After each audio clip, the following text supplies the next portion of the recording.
What's going on? What's going on? How's everybody doing this evening? Make sure you guys can hear me and stuff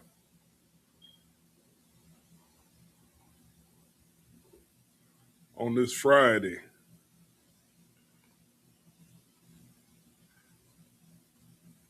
Man, this weather is crazy. That put me behind a little bit. Had a couple things going on that put us behind a little bit, but I am here. I am here, just trying to get the link out to the platforms,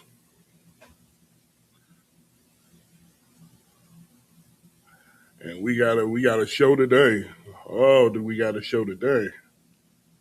Uh, News is coming out as the show go on, and we will report it going on into the weekend.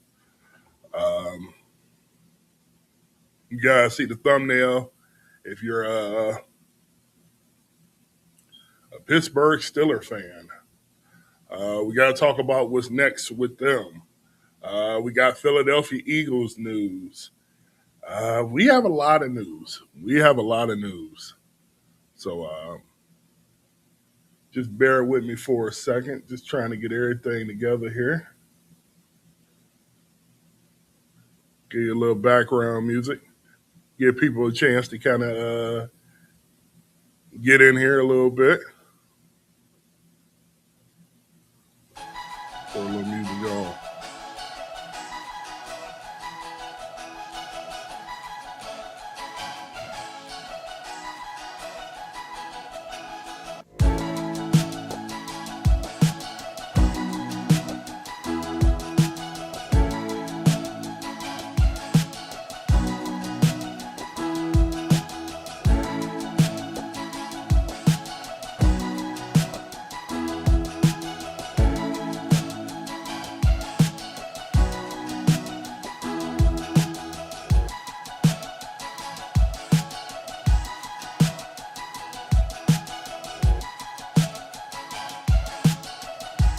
One second, guys.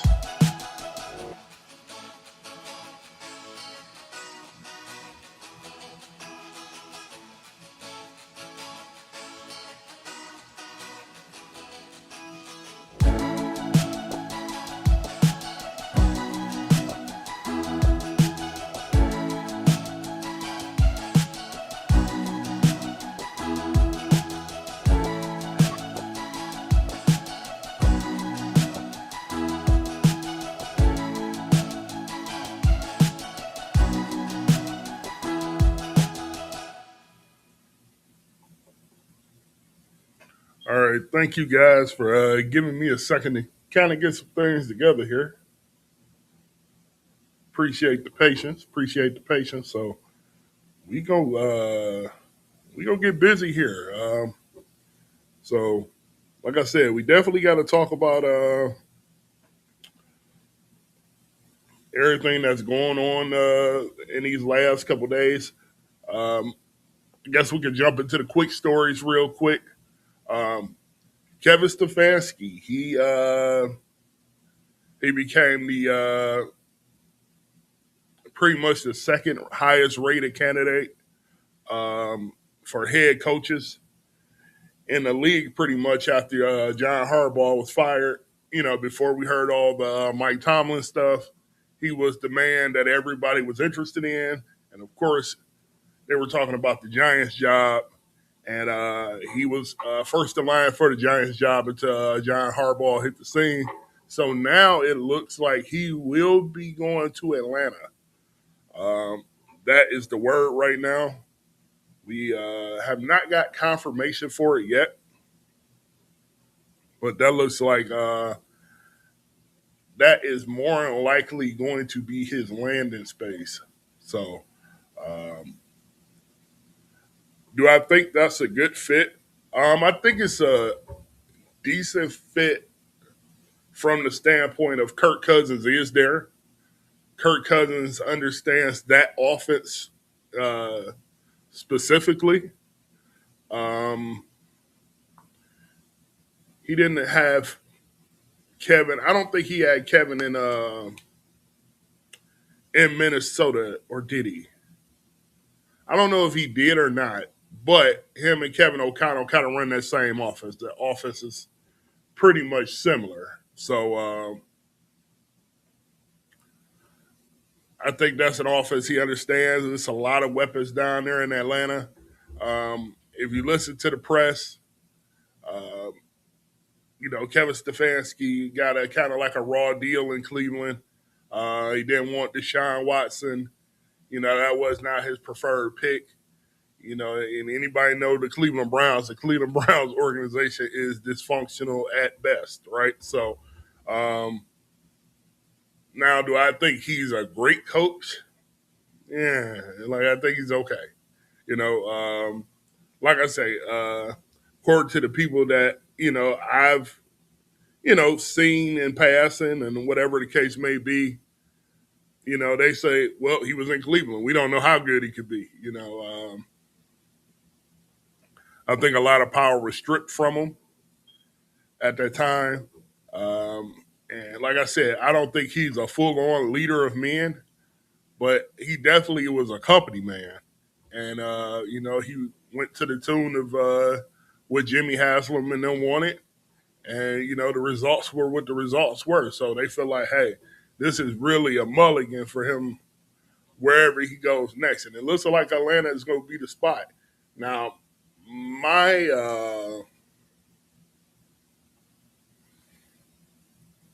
thoughts on it is I wonder,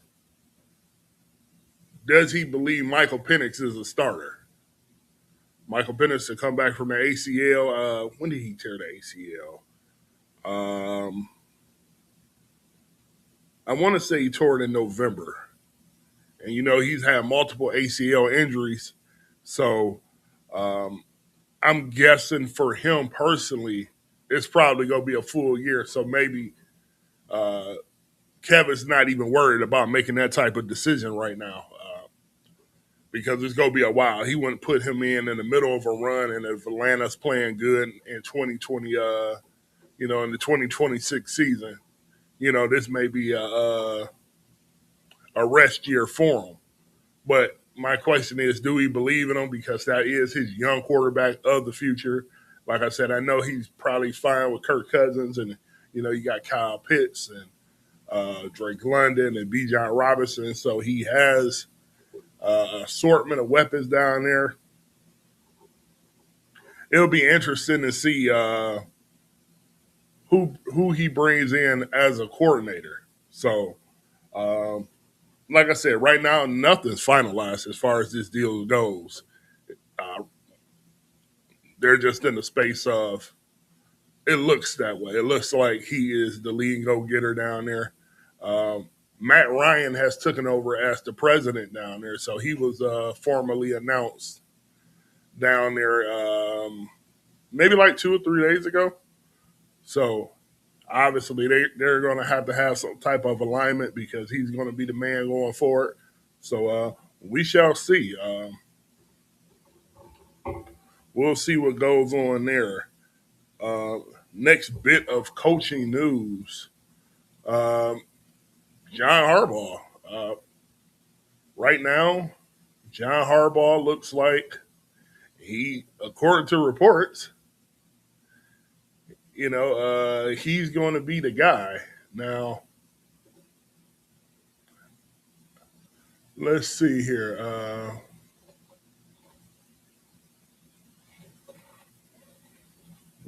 Pull up everything.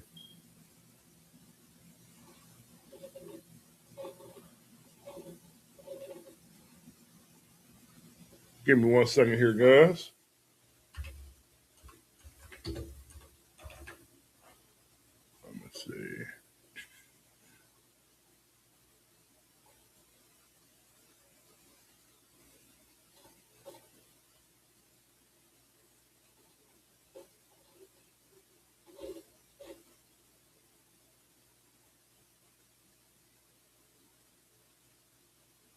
Let's see here. Okay, so we go look at Ricky Scoops. I know a lot of people are not hip to Ricky Scoops, but Ricky Scoops is crazy as it seems, he's a pretty good insider. He actually has a lot of inside info before a lot of the big guys. So, you know, I know he got the Ron Burgundy anchorman thing going on down here, but he's very reliable, to be honest. And basically, he's saying John Harbaugh is asking for significant changes to the way the Giants operate and function, and he wants these updates reflected in his contract. They'll get it figured out, but there will be sweeping changes coming to the organization. So, honestly, when you see that, that's not surprising. Um, Honestly, it's not surprising at all. You know, when you got a head coach, John Harbaugh, who's been dancing in the playoffs and making deep runs into the playoffs, and been, for lack of a better word, like they say with Mike Tomlin, he's been consistent. He's been a consistent winner. He's going to be able to call his own shots anywhere else he went. And when you go into an organization like the New York Giants, who have, you know, man, of course they got the two titles in the last, at least 15 years. It's been, yeah, I think it's been about 15 years. They won two titles in that span, so they're not a desperate franchise, but they're close. Like they've been kind of a dysfunctional franchise too. Just results wise, I haven't heard anything too crazy come out of the Giants organization, but they haven't won. So them bringing in a head coach and John Harbaugh, he's going to get a lot to say. He's going to get a lot of power. Um, I think they kept Joe Schoen for now, but I think he's on the clock. I don't think. I'll say it like this: John Harbaugh is probably going to have a lot of say over the roster too. So Joe Sean will be the guy who's picking the players, but John Harbaugh will have a lot of say in the picking of the players for that team. So we'll see what they look like coming up here in these next couple of years. But I mean, they have drafted pretty decent. Um, they got get Cam Scatterbo back next year. You got Tracy, so you got the dual running backs. You got Malik Neighbors coming back. Uh, Theo Johnson. They got a nice young squad. Of course, um, we heard the reports that Jackson Dart was a big proponent of John Harbaugh and actually was at the dinners and the meetings, and he was actually selling John Harbaugh on becoming the Giants head coach. So obviously, those guys are in tune with each other and want to work together. So the Giants has a young team, and Harbaugh, all he has to do at this point now is get them on the right track. Now we do know that you're going to have to deal with the Philadelphia Eagles, even though they are, a mess, and we'll talk about them coming up here soon. Uh, and the Dallas Cowboys, who talent wise, they should be one of the better teams in the league, but they're the Dallas Cowboys. So um, then you got the Washington Commanders. Jay Daniel kind of had a up and down sophomore year, which is expected. The tape is out on him a little bit, so he'll adjust probably for his third year. So that division, is going to be competitive. So Harbaugh is coming into a situation where he's not coming into a cupcake division. He's coming into a division where you got to be ready to play. Got to be ready to play. Um, he's probably the best head coach in that division. But organizational wise, he is. The Giants is at the bottom of the totem pole right now. So we'll see what happens. They're still trying to figure out the language and the contracts, and we're gonna see what happens with that situation over there. Um, Next on the docket is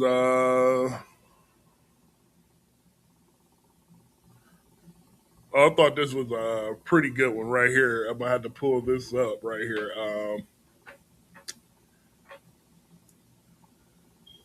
We got the NFL agent calls the Packers a mom and pop organization. Ooh, that's so disrespectful. That's so disrespectful. Let me let me pull this up for you guys.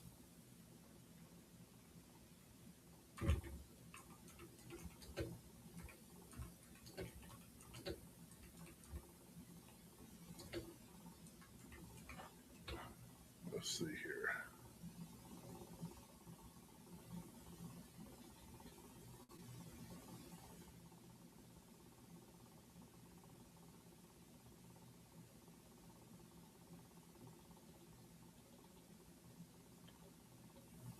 Let's see here. So let's bring this up. Read this to you guys.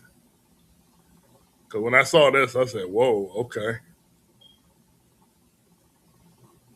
Let's see. So Tom Silverstein of the Milwaukee Journal Sentinel. We are talking about the Green Bay Packers right now. If you guys are just popping in, uh, Tom Silverstein of the Milwaukee Journal Sentinel, one of the best members of the Green Bay Packers beat, just wrote an update on where things stand between the Packers and head coach Matt LaFleur, as Green Bay attempts to get a deal done for LaFleur to be the coach of the Packers in 2026 and moving forward. As he put it, negotiations are dragging. Per Silverstein sources, the issue isn't much about money as it's about length, which, in my opinion, is a statement that has some merit to it, but is ultimately about money. Silverstein claims that LaFleur's market is expected to be in the $14 to $15 million range for Green Bay, but the team is hedging their bets, offering him a 1 or 2 year extension. Ooh, okay. Let's see. This, by the way, this site right here is just the Acme Packing Company. If you're a Green Bay Packers fans, this is one of the better sites. You know, this is kind of like a boots on the ground site. So this, go check these guys out if you're a Green Bay Packers fan. Uh, Basically, they're saying, let's see, a source told me that LaFleur makes less than double the initial salary he made in Green Bay. When he signed on in 2019, he only made $5 million a year, and the sources claim he currently makes between 8 and 10 on his current extension. Uh, and with John Harbaugh pretty much hitting a $100 million contract on a 5 year deal, which puts him at $20 million a year, $20 million a year. LaFleur is going to want to get paid. Now, listen, in my opinion, after blowing these 2 straight games against the Chicago Bears and having this one happen in the playoffs, I'm I'm not gonna tell a lie, and I think LaFleur is a pretty good coach. I would have been ready to cancel him. I'm not, I just got to be honest. But they said they was gonna stick by him. But me personally, I would have been looking another way after that game. But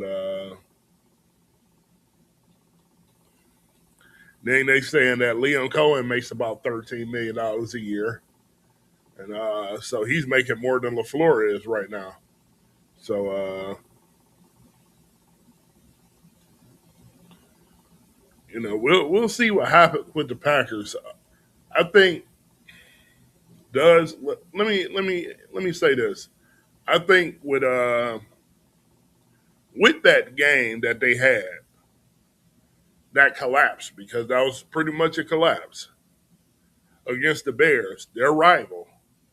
I think the Packers are a little nervous to pay Matt LaFleur going forward because that's the division rival. They embarrassed you twice, and I think that'll weigh on the ownership's mind. The ownership that'll weigh on their mind like I said, me personally, and I was just speaking as a hold one second. I was just speaking as just somebody watching from afar. That was a fireable offense against the Bears last week. There's no way that I would have been able to keep him on board. I would have been ready to let him go in 2 seconds. Call that knee jerk reactions, whatever you want to call it. He would have had to go. And that's just my opinion. Not that he's a bad coach or anything. So to come up on a contract extension at that time, I can see why the Green Bay Packers is like, listen, we like you a lot, but we don't want to commit to you to no 5-year deal, and we having these type of things go on. So if we can get a 2-year deal done, we can kind of hedge our bets. If the first year doesn't go good, we get you up out of there. We'll pay you the second year on the back end, and we can go our separate ways. And LaFleur wants that security. He wants that security, and like I said, from a business standpoint, I understand that totally. Hey, I picked up this team. This team is always in playoff contention, whatever the case may be. He's a young guy. He could grow with this team, everything else, but he wants security too. So they're at a crossroads. I mean, I guess at the end of the day, when you look at it in the business situation, if the Packers really, love the situation and Matt LaFleur love the situation, they're going to have to come to a common ground. I'm thinking probably something like a 3-year deal. That if that's he wants 5, the Packers want 2. You got to meet in the middle at 3, call it there. And if the Packers say, hey, I want to get up out of here, you know what I mean? We want you up out of here. They only on for another year and a half. They can spread that money out on the back end and go that way. But like I said, when you had that performance that you had, it's hard to fault the Packers for saying, well, we don't know about you. We like you a lot, but can you beat Ben Johnson? Can you get over the hump? And that's a big deal. That is a big deal. So we gonna go ahead and jump on into the next topic. And the next topic is we gonna go to Cleveland. We're going to Cleveland, and look at the Cleveland coaching search, and we're starting to get some news out of Cleveland on what's going on. Now, let me see here.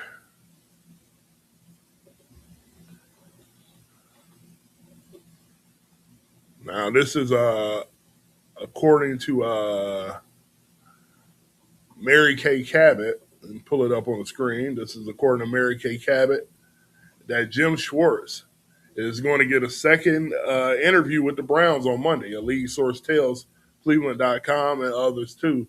But at least one candidate isn't expected to get a second session. And the second candidate is Tommy Rees, who is the offensive coordinator for the Cleveland Browns. I know that they were a big fan of Tommy Rees. Tommy Rees came from Alabama. That's where he was originally with Nick Saban.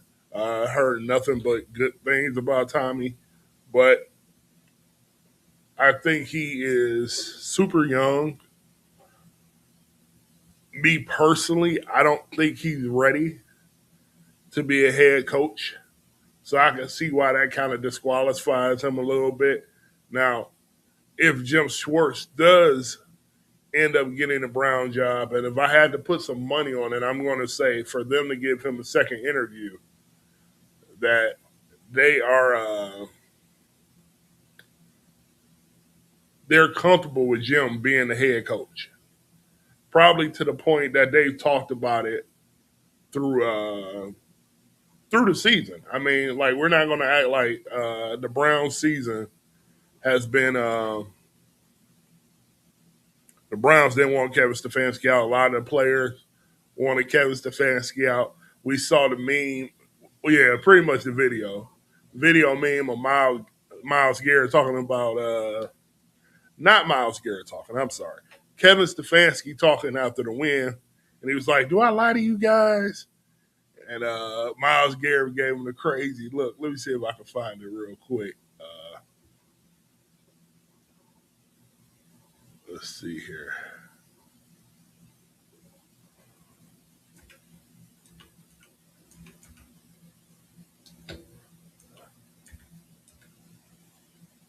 Let's see here.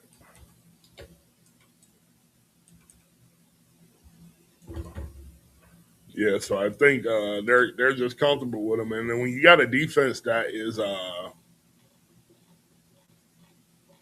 when you have a defense that has played as well as it's played over the last 2 years, you know, that Miles, especially that Miles being a franchise guy, until they really figure out who their quarterback is, they're going to listen to him. So I'm pretty sure that he's having input into this situation. Let me see here. And I mean, I guess like at this point now with the Browns, why wouldn't he? The Browns have been they've been a terrible organization for a while now. And let me see here. Okay, here go the video here. I got to show you guys this video. This is hilarious. So let me pull this up.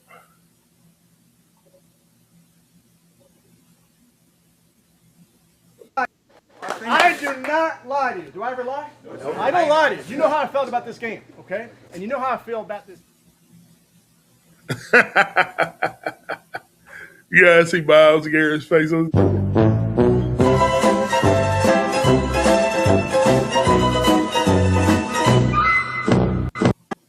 Let's look at it one more time. Hold on a second here. I don't lie to you. You know how I felt about this game, okay? And you know how I feel about this.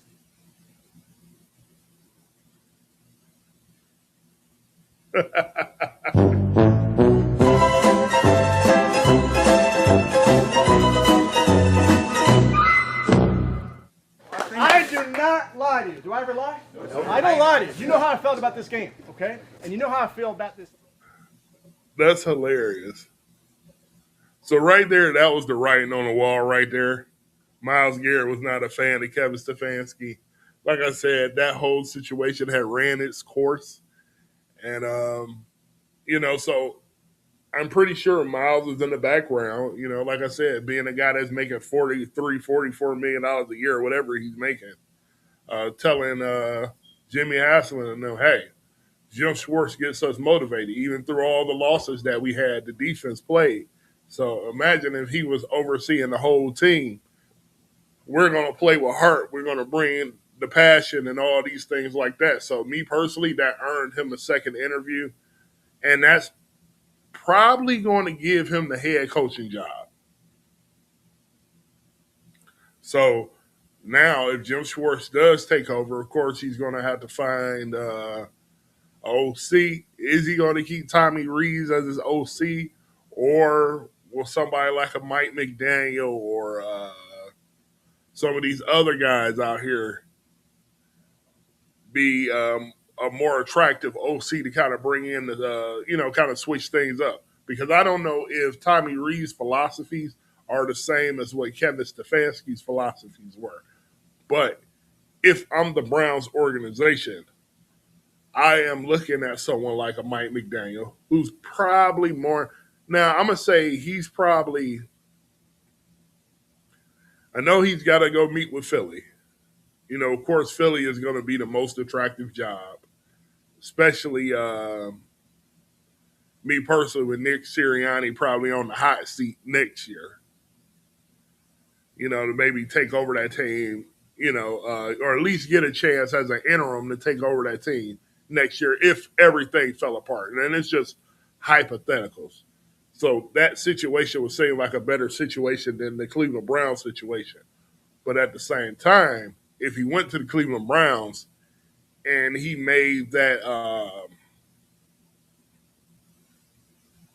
he turned that situation around, and he can create a plan for Shador Sanders going forward, and he can get Shador to that next level. He's gonna be good as gold, and he's gonna have the pick of the litter on the head coaching jobs in 2027. So we'll see what happens here.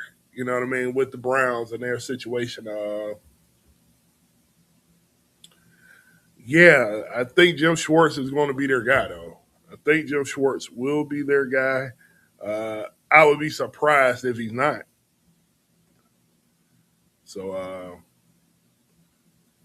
I think we'll leave that right there. Uh, Now, Who else do we have to talk about? Let's see here. Um, Speaking of the Eagles, we'll get into the Eagles real quick. Um, Now, according to reports, holy smokes, Howie Roseman and co. Jeffrey Lurie and Nick Sirianni, they have a soft spot for Jalen Hurts to the point that they don't feel like they can tell him the truth about himself. Now, this is according to reports. You know, reports are rumors sometimes. We don't know if this is true or not, but do I believe it? Hell yeah, I do. Um, Definitely think, his value, Jalen Hurts' value to the Eagles is diminishing. Uh, know a lot of diehard Eagles fans, and you got some who think he can't hit the side of a barn with a football, and some who swear by him. He got hot last year. He made the run, got the Super Bowl, beat Patrick Mahomes. After he lost to Patrick Mahomes 2 years ago or whatever, yeah, it was 2 years before that, and outplay him in that game. So a lot of people revere Jalen Hurts in Philadelphia, but it's a lot of people that ain't feeling Jalen Hurts. We heard all the Tanner McKee chants and everything else, and how they felt like Tanner McKee was better. Listen, I have my thoughts on that too, but we gonna read this report because this is getting pretty good. So, of course, they drafted Jalen Hurts in the second round. I don't think they thought that Jalen Hurts was going to be a starter. Carson Wentz was the man there. But according to Mike Silver of The Athletic, some NFL sources familiar with the Eagles' organizational mindset believe they might draft a quarterback this spring.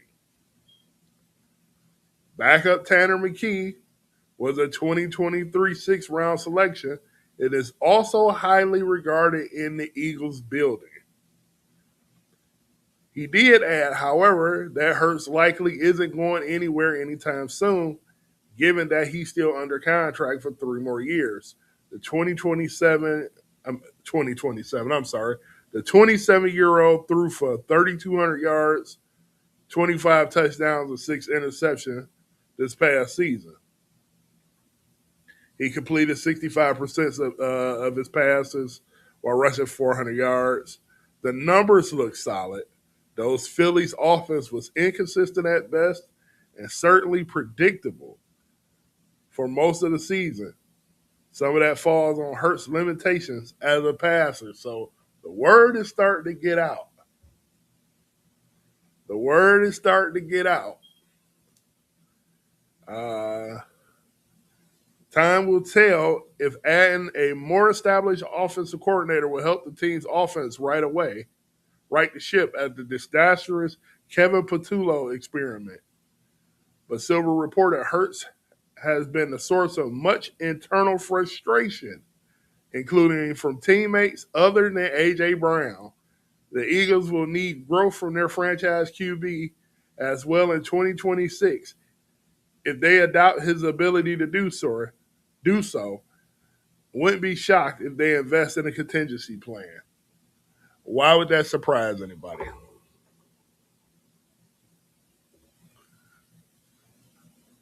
Woe is thee. Woe is D. Hey, you see the caption?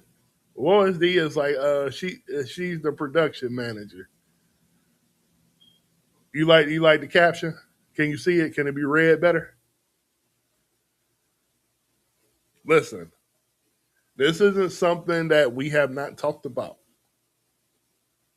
Videos on the channel.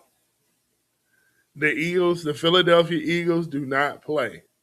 Remember, they gave Carson Wentz one of the biggest contracts in NFL history at that time at the quarterback position. And they benched him for Jalen Hurts. The Philadelphia Eagles will turn around and do it again. They will turn around and do that again.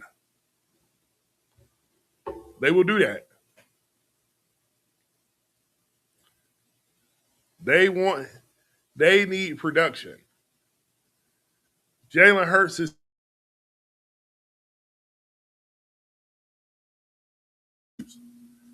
but these are the same things you start to hear about Russell Wilson in Seattle. It's a lot of things that's going on behind the scenes in Philadelphia. Players not vibing and jiving with Jalen Hurts. We've heard some of the reports that he is turning into a diva. You know, now, like I said, they reports. We don't know what's fully true or not. But when your whole team is being frustrated with him, it's got to have truth to it. Where smoke is fire. And like I said before, in my opinion, he's more infatuated with his image than he is with, playing football. I think he is looked at as the ambassador of the Eagles. He's one of the guys the NFL probably like. Okay. But if he can't go out there and put that ball in the air and get that ball to where it needs to go, the Eagles go out to make a move. Jalen, it's me. It's time for him to go.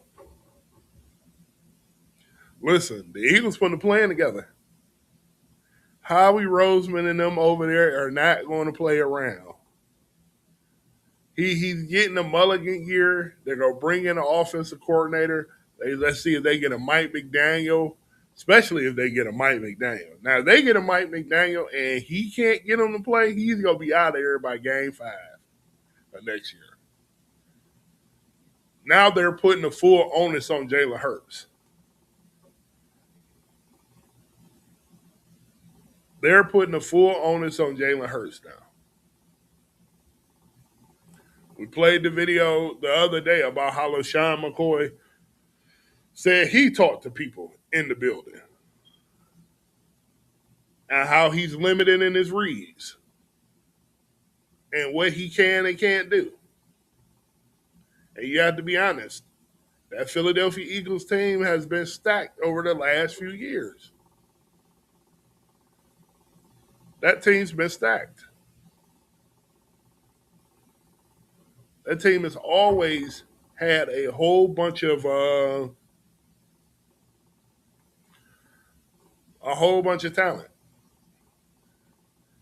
Like I said, you had the offensive line. You got Lane Johnson on one side. You had Travis Kelce, a Hall of Famer. Lane Johnson, a Hall of Famer. Cam Jurgens, a good guy. Jordan Mailata, a good offensive lineman. Had Mekhi Becton, who was on a revenge tour. You had all these guys on that offensive line. Then you got Saquon Barkley, who had never been anywhere. He was going to show out as soon as he got to Philly. He was going to show his worth. The Giants kicked him out of the organization. Didn't think he was good enough anymore. All of that. They was ready for him to go.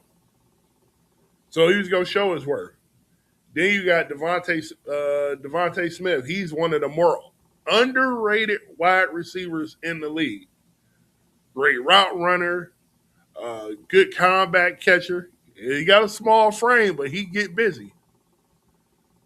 Then you got A.J. Brown. A.J. Brown plays like he's 6'5". He's all of 6 feet. He is just physical. Yeah, he had a couple drops in the playoff game, but he still is a beast. Then you got Dallas Goedert. So You got all the pieces over there in Philadelphia. So even if you're an average quarterback, very average quarterback, you should be able to be good in that system. Now, I had somebody say on TikTok, and if you guys are on TikTok or whatever, I ain't gonna lie, I'm not really on TikTok. I dropped some videos over there, and I might go check the comments out after a day or so. But I do post over there. Um, I had somebody call Jalen Hurts an athletic Trent Dilfer.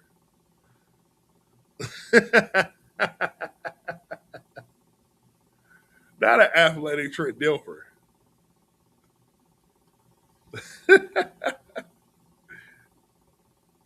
Oh man, but I'm gonna say this. Trent did what he had to do for that system, and it worked, and it got him a title. But Trent Dilfer also went making 200 something $1 billion on a contract either. So it's hard to even call him that. Jalen Hurts is in a league of his own. I think he's an overachiever. He's an overachiever. I mean, he was okay. He was okay in Alabama. He was okay at Oklahoma. I wasn't like his biggest fan even coming out of school. I just didn't really see it. He did some okay things. You know, he was okay. He was he was okay, but he's like an okay quarterback on a really, really, really, really good team. And, he's not going to be a guy that's going to carry a franchise. That's just my opinion. He's not that guy. What you say, Wallace D? Do you think Tanner will eventually get a chance when they trade him? I don't think they're going to trade him. I mean, according to the reports on what I just read, they love him in the building. Love Tanner McKee in the building. Let's just say they go get a Mike Daniel. They go get a Mike McDaniel, and training camp comes up next year. And let's just say, let me say this, because like I said, I know everybody was mad with Kevin Patullo. He was a first-time play caller. He was all those things. I get it totally. And maybe he was an average offensive coordinator at best. Average. Cool. Average offensive coordinator. Very, very mid. Okay, cool. Didn't work with Jalen Hurts. Okay. But every time Tanner McKee came in, even in the preseason, he was throwing darts all over the field. So he even looked better in that offense. Where am I trying to go to? If they get a Mike McDaniel, or what's my guy New York that got fired? Brian Dable. They bring up Brian Dable or Mike McDaniel in as the OC for the Philadelphia Eagles. You think you saw something with Tanner McKee in these last 2 years? Wait till you get one of them. I'm telling you, and see, you're going to see a big difference in the way he runs an offense versus what Kevin Patullo ran. Like I said, I'm not dogging Kevin Patullo because I think Kevin Patullo was a guy that I think he was just in over his skis a little bit, especially for Jalen Hurts. Jalen Hurts is a very by the book guy. He's very limited. And, maybe the creativity wasn't there for Kevin Patullo at that point. But I'm telling you, you bring a Mike McDaniel in who had Tua, who's a mad scientist when it comes to scheming up an offense. And if Jalen Hurts cannot run that offense, and we get to see a Tanner McKee or whoever else that they draft come in and they get to running that offense like it's crazy, I don't know. I don't know. I don't know. We might have some controversy this fall coming up. Because probably what they're going to do things like they usually do. And I'm telling you, this is how the Eagles work in any NFL organization. I don't care what organization it is. Just like they did Kyler Murray. Kyler Murray might have had a foot injury, but don't think that it wasn't exaggerated. It was probably exaggerated because they want to start looking somewhere else. And what happened at the end of the season? More than likely, unless it's some coach that comes in and say they want Kyler Murray, they're going to put him on the trade block. Hey, we just want to start fresh. Unless whoever the new coach come in wants Kyler Murray, they're going to put him on the trade block. Why wouldn't they do the same thing with Jalen Hurts?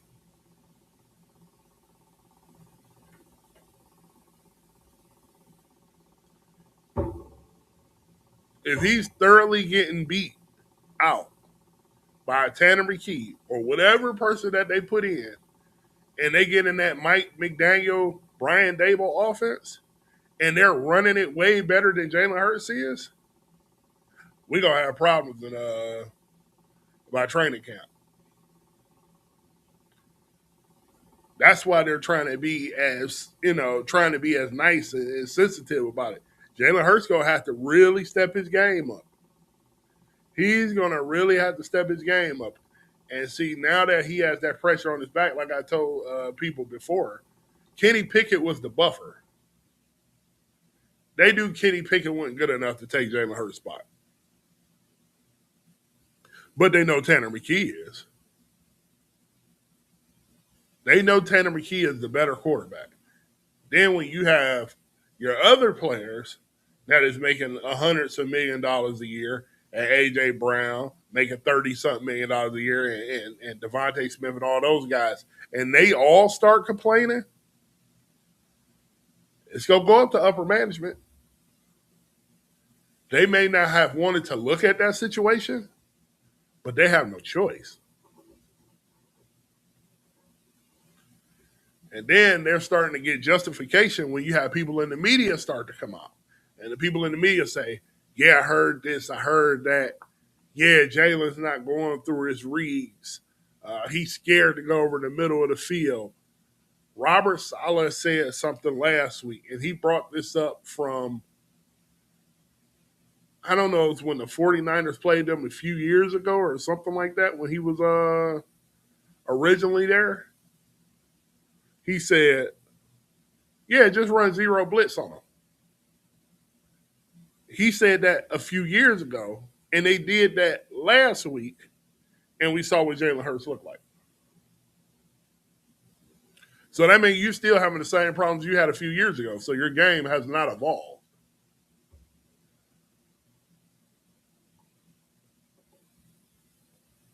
What'd you say? Yeah, they say Dable will be a saint over there. Yeah. Yeah. Dable would be insane over there. I think so.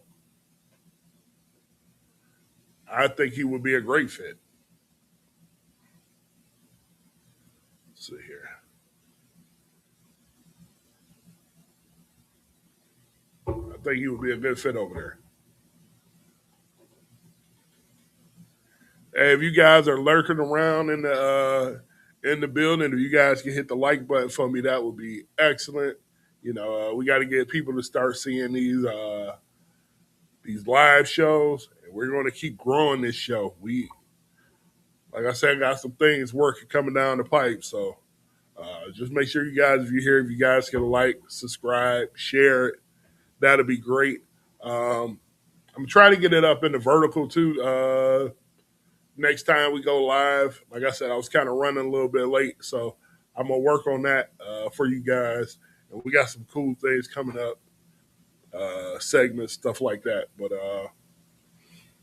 yeah, we got some stuff coming up. We definitely got some stuff coming up. But yeah, so back to the Eagles.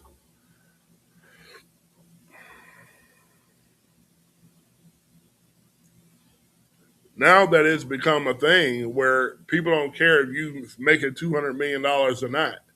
the quarterback can be benched. Will Jalen Hurts be benched next year?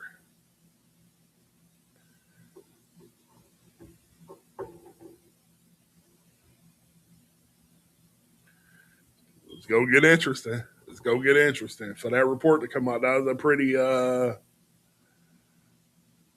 pretty interesting report. So we're gonna move on to the next subject. We gonna keep an eye on that situation as the year and the off season goes on. If the Eagles end up drafting a quarterback, that may tell you something. Even if he's not a starter right away, that means they're setting up a backup situation,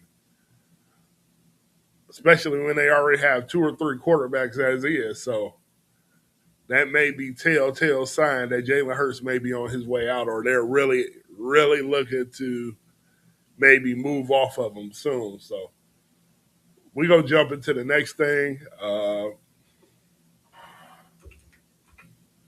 and we got to talk about Dante Moore.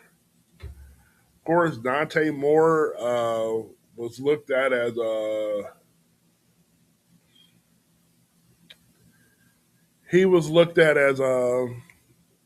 second best quarterback.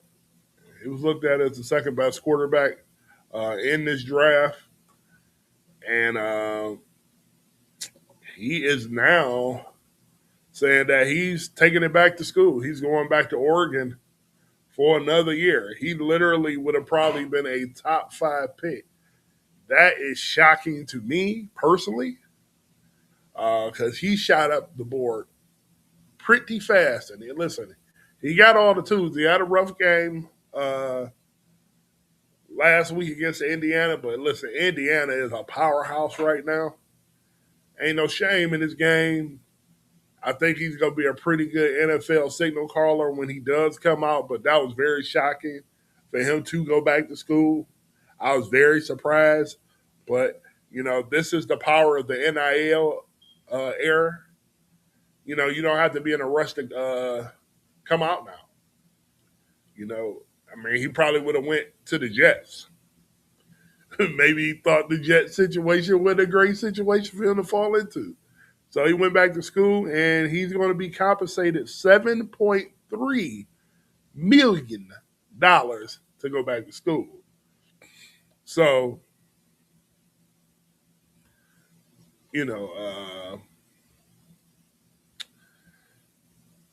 I think this was a true report. No, it wasn't a true report. I'm sorry.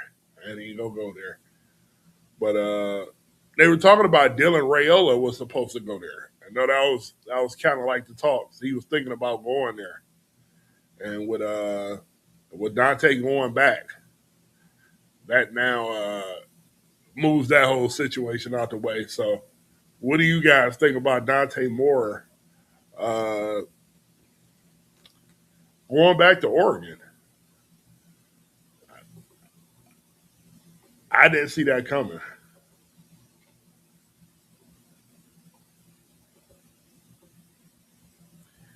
Yeah, that is insane. That's a lot of money. That is a lot of bread. 7.3 to go back to school. That means now that you can actually avoid teams.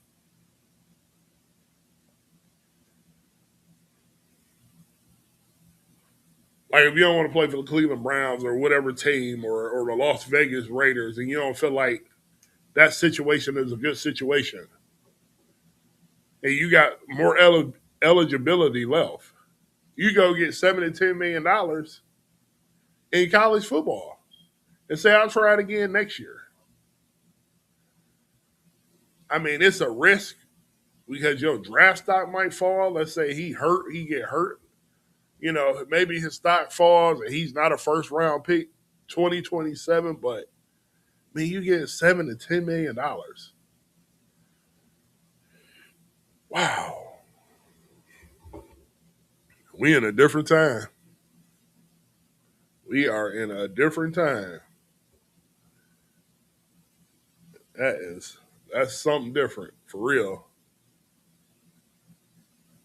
to get that type of money. And it seems like a lot of these quarterbacks is going to school. One quarterback that I was big on, Mr. Sidearm, John Mateer, is going back to school as well. So a lot of these guys are going back. Like I said, maybe they looked at their draft stock. They say, hey, either I can get my draft stock higher going back to school, or certain situations in the NFL I don't feel like I'm ready for. You can stay another year, man. You winning.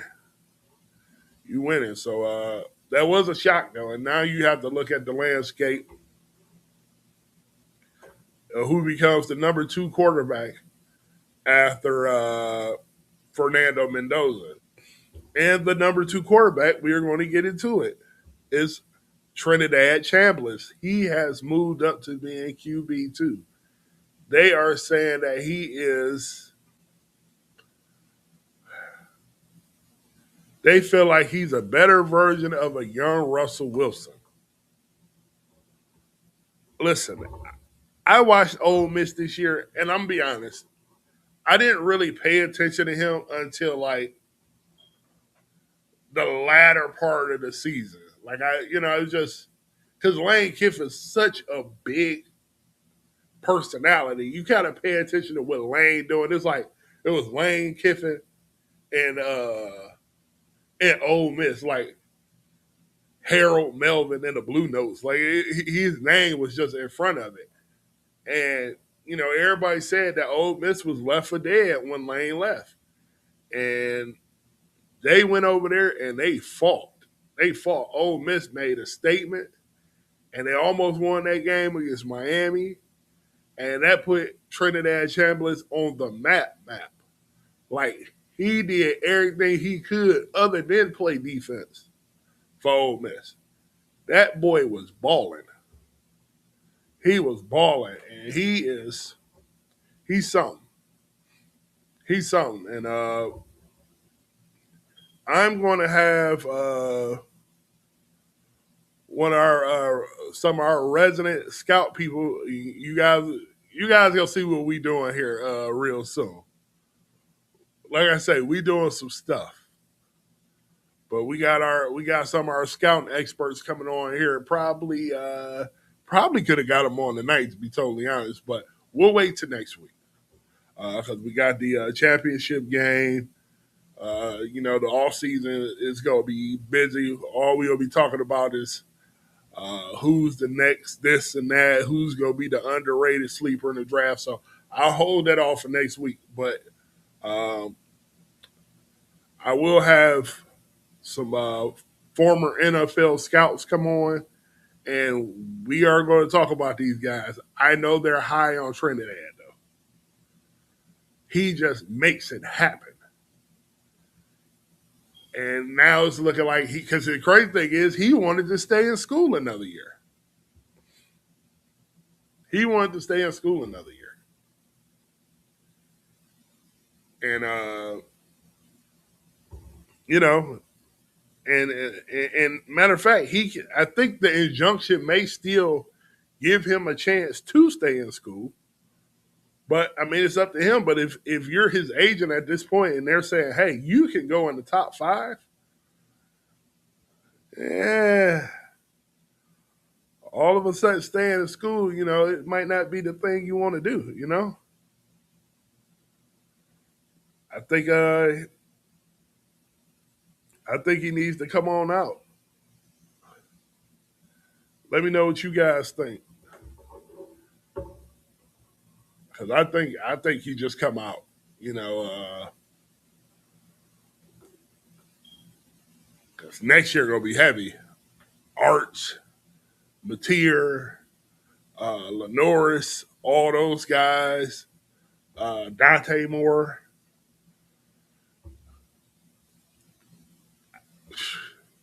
I think you got to strike the iron while it's hot because I had Trinidad Chambliss as like a second or third round pick. But now that everybody went back and everybody's going to kind of get desperate, and more and more people are starting to look at the tape. Now he's QB2. So he just made himself a whole bunch of money. So I think you better come on out, man. Think you better come on out. So we're gonna take a quick intermission. Get a little water in my system and stuff. And got something for you guys to check out. Let's see where it's at. Well, I don't see it. Let's see here.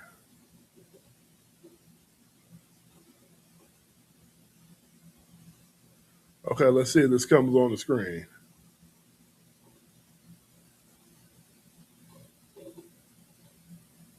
All right, check this out. Give me a few minutes.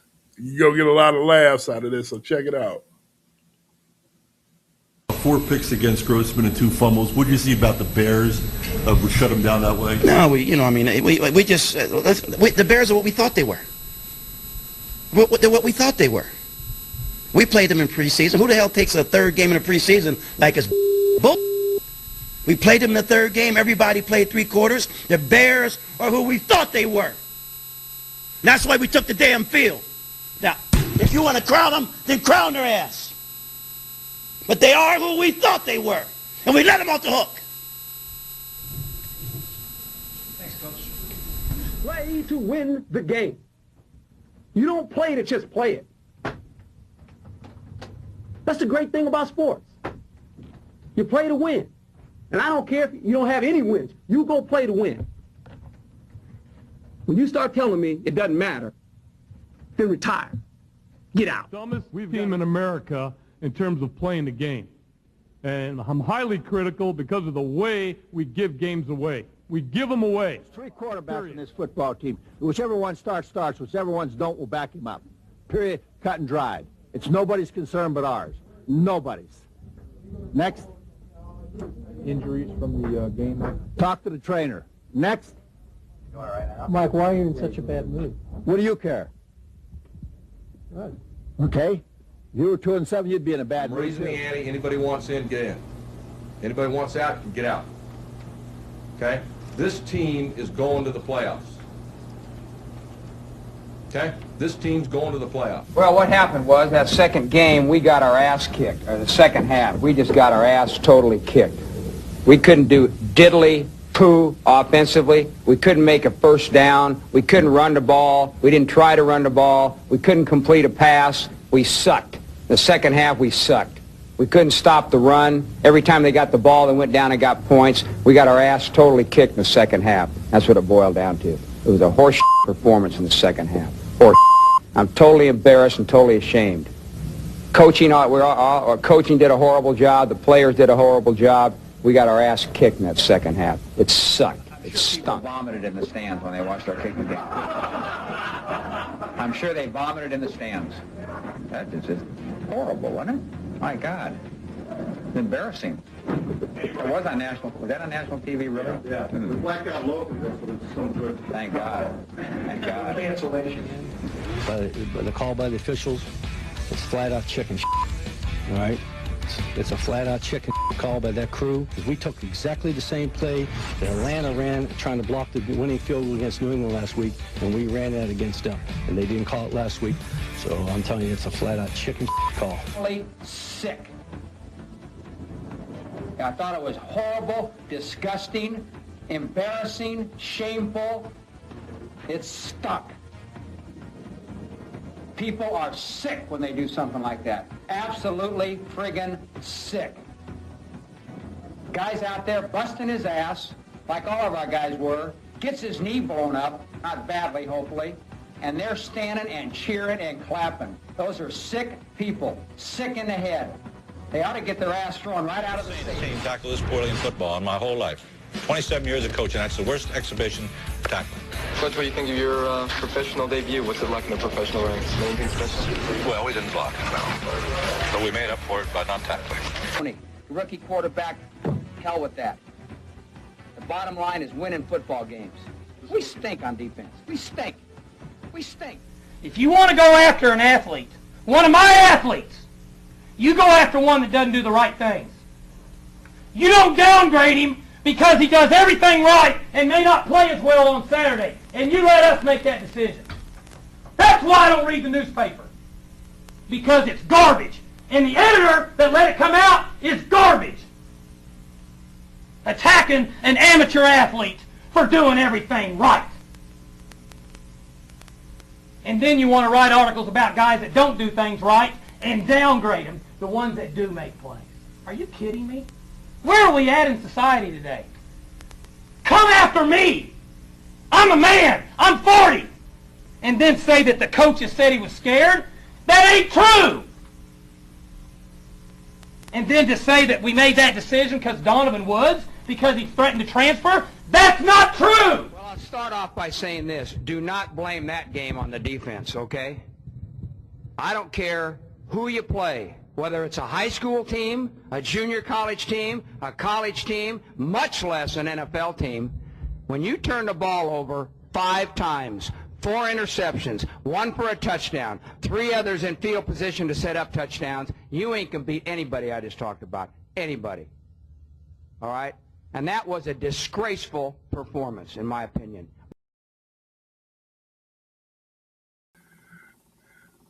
All right, we back, guys. We back. I hope you guys enjoy that video. Every time I see it, I crack up. Especially Jim Moore. Jim Moore is just a walking soundbite. He's a walking soundbite. He said we did diddly poo. That is hilarious. That's something. That's something. So what we'll do now is we're going to get into what is next for Mike Tomlin at this point. What's next for Mike Tomlin? Not what's next for Mike Tomlin. What's next for the Pittsburgh Steelers after Mike Tomlin? That is what we're going to get into. And who are the coaching candidates? Who are they looking at? Who is going to replace that big footprint in the sand that has been there, that was there almost 20 years? Like we did, we did the show, the little breaking news. You know, he stepped down after almost 20 years. He was just ready for a change of pace. We heard all the stories. You guys saw the short I put out. You know, everything that comes with it. Now we have to get to who they are after this point, you know?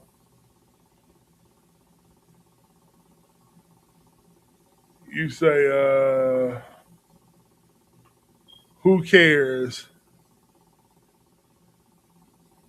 You said, who cares? It's who's going to take over. Okay.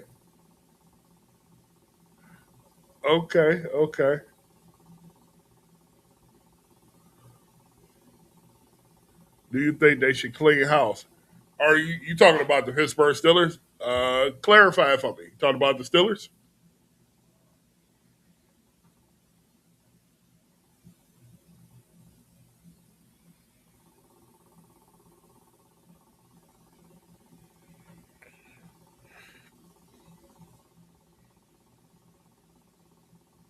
Hold on. Say, yeah. Well, I mean, pretty much they are. It's pretty much going to be a start from scratch. Even Danny Smith is probably going to go somewhere else, the special teams coordinator. So, yeah, I mean, it's pretty much a clear house situation. It's pretty much a clear house situation, man.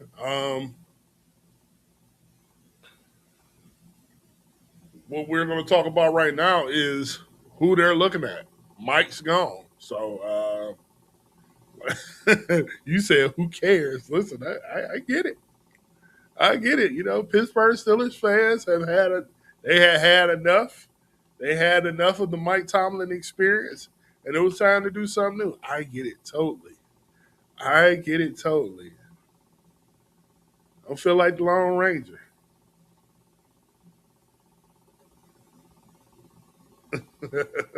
Right? Listen, I don't listen. I get it. But we got to look at, even with that, we have to look at who wants to come in and take over that job. That is still a prestigious job, believe it or not. Still a prestigious job. What you say here? What about the quarterback situation? Are we going to develop a young quarterback? We have a lot of things going on. They don't have well, great question. JJ 13. Um,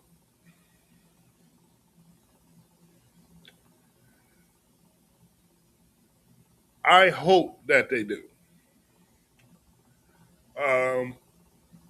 I'm going to have a guest on next week that knows the Steelers better than anybody next week.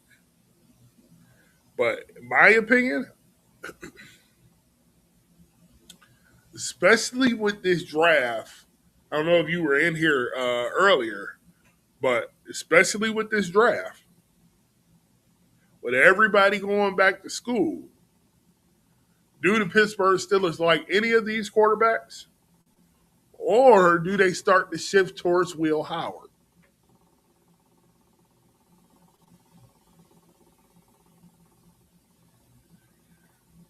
Do they believe in Will Howard? Do they believe that Will Howard has the tools to be a franchise quarterback? I feel like he can be.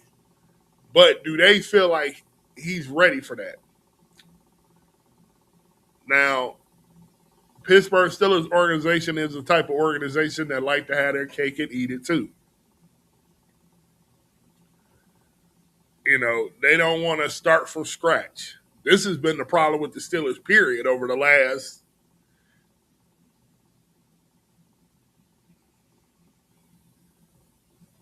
almost 8 years. When Ben went out with the UCL injury to his arm, they should have drafted a quarterback then. Shouldn't have listened to Ben Roethlisberger. Should have got your guy in the wings then. So they will always want to have a cake and eat it too type of organization. Don't be surprised if they try to pull a trade for an established quarterback. Now, if it's me, do I want them to do that? No. I think they need to start from scratch. I'm with you, JJ. They need to start from scratch. Either see what you got in Will Howard, or you draft you a Garrett Nussmeier or one of these guys and you develop them. That's what they have to do. They have to figure out their identity and create one. Now, depending on who they bring in as the head coach, and that's what we're going to get into here. Read your comment here real quick. See what you said. We should give Howard a shot. Can't be going with Mason, although Rooney sounded like the ball was in Rodgers' hands. Do we want another year with Rodgers so we can develop Howard?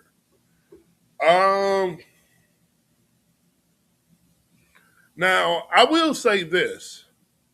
I thought as soon as Mike Tomlin, especially if you heard the whole backstory, how Aaron Rodgers was crying, he was sorry. He really had built the bond with Mike Tomlin. I'm just trying to figure out how he comes back next year because he came for Mike. 1. 2, Aaron Rodgers with this quick throw offense, it works this much. And when he plays a good defense, he looks like a senior citizen that got hit by a car. It only worked but for so long. I think the Pittsburgh Steelers have to rip the Band-Aid off. Either you're going to trade for a quarterback that you feel that's deemed valuable to you guys as a Steelers organization, or you're going to have to let these young guys play. They're going to have to figure out their identity and who they are. Now, again, this is why the head coaching thing matters too. Because if you get Shieldhouse, which is one of the candidates that the Steelers are looking from the Rams organization, that Art Rooney has a big affinity for, is he going to want to work with Aaron Rodgers? Or is he going to want to start his own journey on who he wants to work with? Because Aaron Rodgers, even though I don't think Arthur Smith is the greatest offensive coordinator, Aaron Rodgers went into his own playbook. Spread, 5 wide, offensive line on skates the whole time, quick throws, quick throws, quick throws. Do you think a young head coach is going to want to deal with Aaron Rodgers and deal with that because he's a 43-year-old man at this point that don't want to get hit? It's cold, them brittle bones hitting that grass, and he got to keep getting back up? I don't think he want to do that. And I don't think that no head coach that comes in is going to want to deal with Aaron Rodgers. And it's nothing against Aaron Rodgers. He's just an older guy.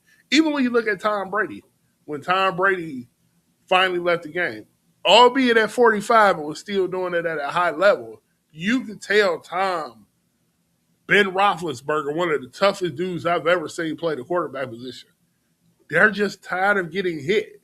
It's not that they can't deliver the ball and put the ball in play. It ain't that they minds ain't as fast as they was at 25. They probably even faster. They know every defense. They know every coverage. They know every stunt. They know all of those things. The problem is their body don't move with it. They body, that's the thing. Let's see what you said here. Who do we got out there that's any good, that's already established? Well, I'm going to say this. We're going to just talk about the Steelers organization. I can't go all the way back because it might precede me a little bit, but Chuck Noll, they had Chuck Noll. I don't think Chuck Noll was an established coach even when he came in, all the way back then. But we know Bill Cowher came from with the Browns. He wasn't even a defensive coordinator. I think he had kind of moved around and was like a linebackers coach and got the Steelers head coaching job. He was a young guy, 34 years old, I think, at the time when he got the job. And even with Mike Tomlin was a young guy from Minnesota, and he was the defensive backs coach. I don't even think he was a defensive coordinator then. So in saying all of this, the Pittsburgh Steelers is going to want a young coach that could be there for the next 20 years because that's how they operate. That's how they operate. They operate, whether you agree with it or not, that is how they operate. So everybody that they look at is going to be more than likely a younger guy that's going to be around that fits the Pittsburgh Steelers identity and can take them for the next 20 years. Let's see. Okay, you said that's true. You said that's an amazing point. Appreciate it. Oh yeah, and it's the first time I've seen you in the chat, JJ. Let me tell you, welcome to the practice squad. Appreciate you coming in. We do this show Monday, Wednesdays, and Fridays for sure, and we may tack a day on in between there at some point if breaking news come up or if it's just something worthy to talk about. So 3 to 4 times a week, this is where we're at. So I appreciate you being in the building with us. So let's read your next comment. You said, what about Mason? We never really gave him a shot to fully develop all sorts of the leader of the group. He played well against all the rivals in our division. What if we give him a shot? I think that ship has sailed. I think that ship has sailed. And I think Mason comfortable with it too at this point. I think Mason knows he's a backup. I know he had the 3-4 game run in Pittsburgh before he went to Tennessee. I thought that might have been his time to shine. Then he went to Tennessee, and Tennessee's situation was kind of tough, so I'm not going to blame him. But when he got in this year, I knew in my heart of hearts, I said, Mason's going to be able to run this offense, and he's going to look good in this offense. And unfortunately, he did. So I think the Pittsburgh Steelers are at this point now where they're past that. They're just like, okay, Mason may – look, I'll say it like this. Mason may start the season next year. He may start the season next year, but you know it's going to be a transitional thing into whoever the young quarterback is if they don't bring back an Aaron Rodgers, which, in my opinion, I don't see an Aaron Rodgers coming back to the situation. Now, he may like who they bring in and say, oh, I could vibe with this situation. Art, you got room for me for one more year? That may happen. That may happen. You know, we've seen stranger things happen. You know, but I don't see it personally. Now, like I said, he may be a transitional piece. Now, again, if he gets a shot and he's a transitional piece and he just starts balling out, then he's going to have a year to play. But I just don't see the Steelers, especially with whoever comes in as the new head coach. See, if Mike Tomlin would have stayed going into 2026 and Aaron Rodgers said, hey, I'm ready to hang it up. You know, I don't have no more left. Okay, cool. And if the Steelers can trade for somebody, or even if they draft somebody, if you know the Pittsburgh Steelers organization, they're not ready to start a rookie day one. You know, it took Tommy Maddox to get hurt for Ben Roethlisberger to come in years ago.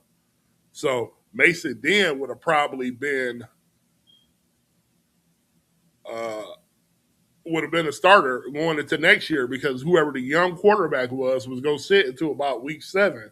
Even if Mason didn't play well, he was going to sit until they felt like he was ready. So, you know, I just think all of that changes now when you have, you know, a new coach coming in. They're going to want to do things their way. Just a new regime. Omar Khan, those guys, Andy Whittle, those guys up there in the front office, even though Omar Khan has been a part of the Pittsburgh Steelers organization for like 20-something years, you could tell the difference between Omar Khan and when Kevin Colbert was there.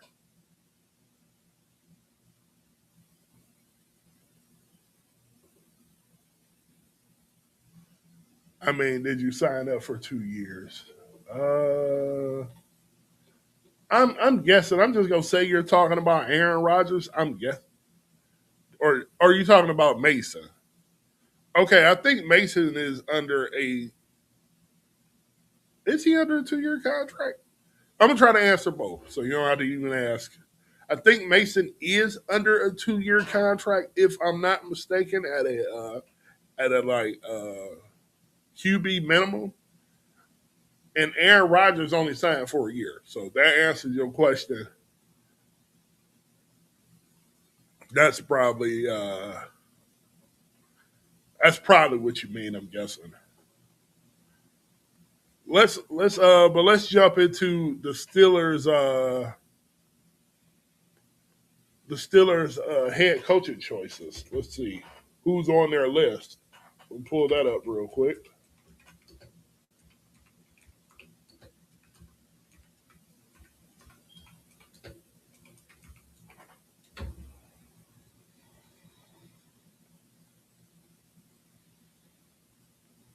Let's see here.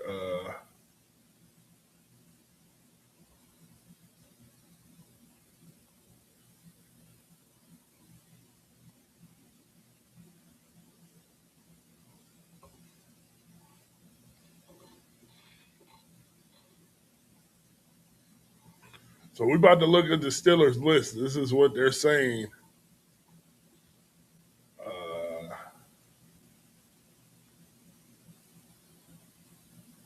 Let's pull this up here.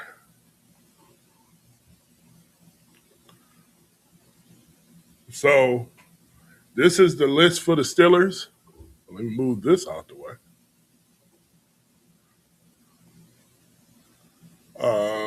This is the list for the Steelers. This is who they've requested so far.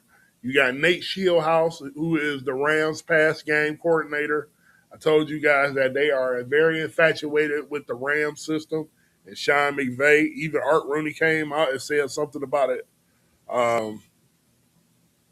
last year. Chris Shula, the grandson of the great Don Shula, Rams defensive coordinator. He is on the list too. You got Anthony Weaver, who is the former Baltimore Ravens DEN. When he played, he is the defensive coordinator down in Miami. Jesse Minter, Chargers defensive coordinator, was formerly the Michigan Wolverines coordinator. He has rolled with Jim Harbaugh the whole way. He's a good coordinator.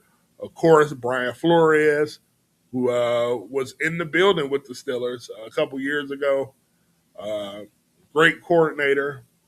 Ajiro Aviro, that is the Panthers defensive coordinator. Now, he is an interesting guy because he took a Panthers defense that's really not good, and it started off rough the first part of the season, and he got them playing towards the end of the season.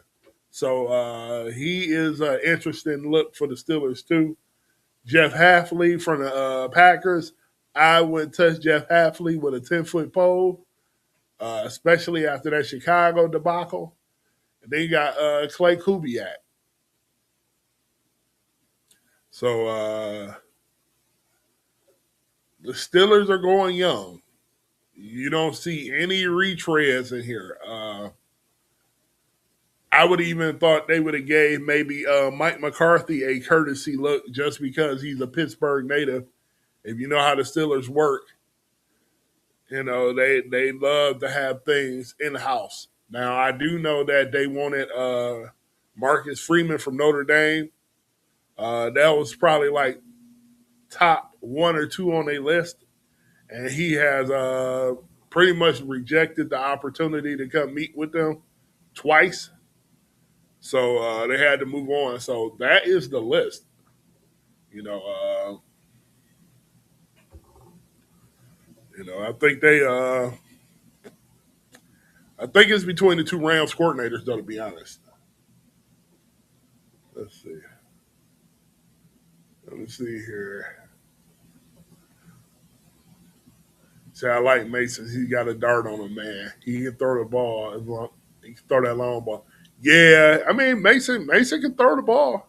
I just think they may be tired of the Mason experience.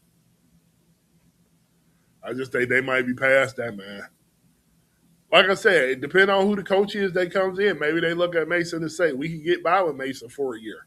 Maybe they feel like, I mean, it's not like the Pittsburgh Steelers could develop an offense or a quarterback.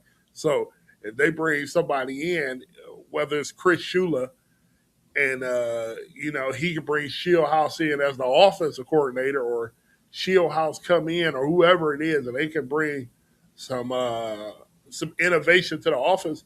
Maybe they look at Mason Rudolph and say, hey, you could be a Band-Aid for a minute. We'll give you a chance. So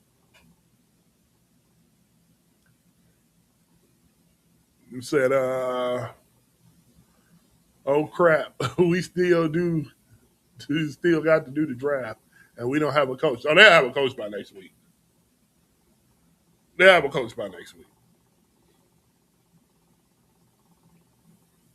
From the Rams. Yep, that's Shieldhouse and Shula. Shieldhouse and Shula are the guys. Those are the if you look over here in the corner over here, I got it up on the screen. Yeah, those guys are the top 2 guys.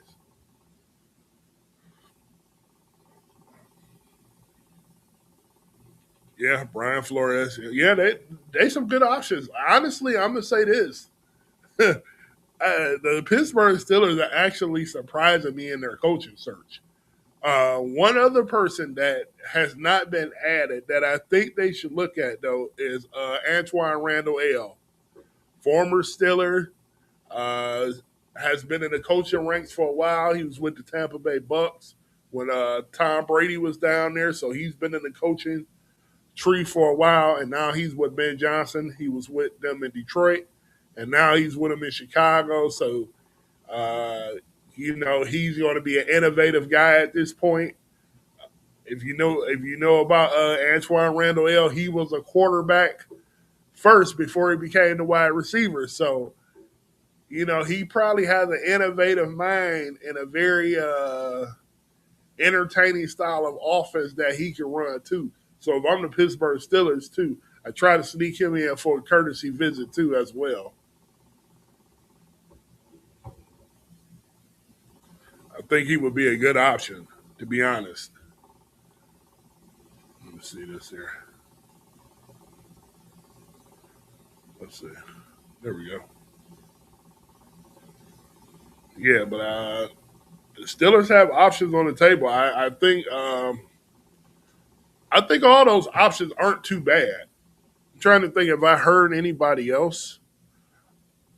I think the Pittsburgh pretty much sets their list, and they're pretty much going to be stuck in their list. They're not going to move on who they want and why they want them. They are very infatuated with those Rams coordinators, and this is just to me, it's like a new beginning for the Steelers. This is just something that they don't do often. And I think as bad as the offense has been over the last 5 years or so, a little bit longer than that. I mean, that's as far as Randy Fichtner when he was there with Ben. They was running the Miami of Ohio offense then. So, like, if the Steelers could get a coach that can bring that defensive presence, that identity, but can bring some innovation to that offense, Steelers fans will rejoice.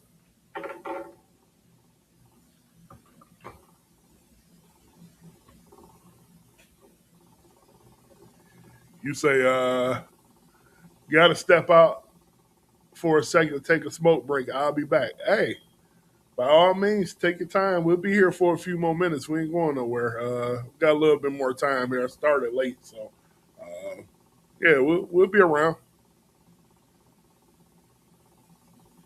And if you smoke the whole pack, we'll see you Monday. So yeah, I think the Pittsburgh Steelers at this point, though, the problem that they have with Mike Tomlin is he stopped innovating. He was stuck. His defense was antiquated. It was old. His offense was old too. The Mike Tomlin that used to take chances when his career first started stopped taking chances. And that's when it's time for him to hang it up. And obviously, he felt that way too. So now they have to bring in some new blood. That's going to be a big deal. I think it was something that was needed. I am really interested to see what they do.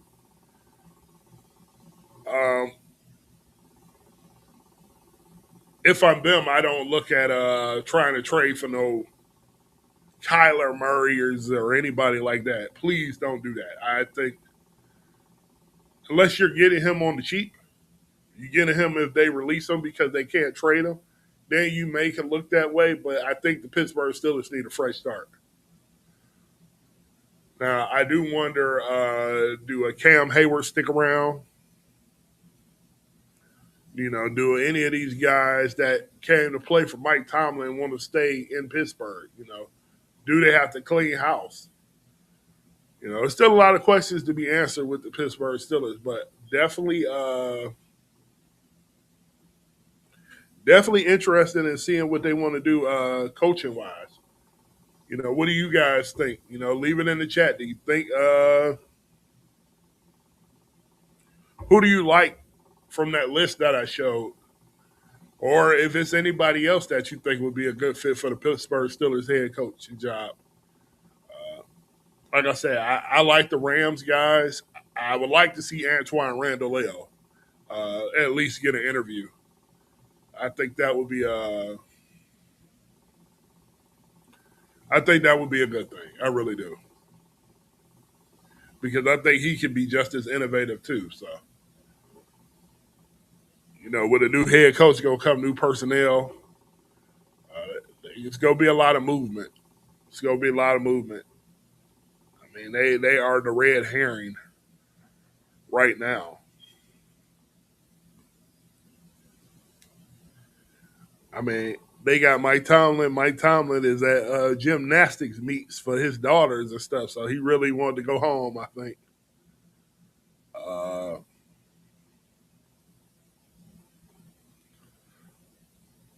We got news that's just coming out as we talking about the Steelers too, but other NFL news. The Chargers are meeting with Mike McDaniel about the OC role next week. So that's interesting. That is going to be an interesting situation right there. Justin Herbert can use all the help he can get. I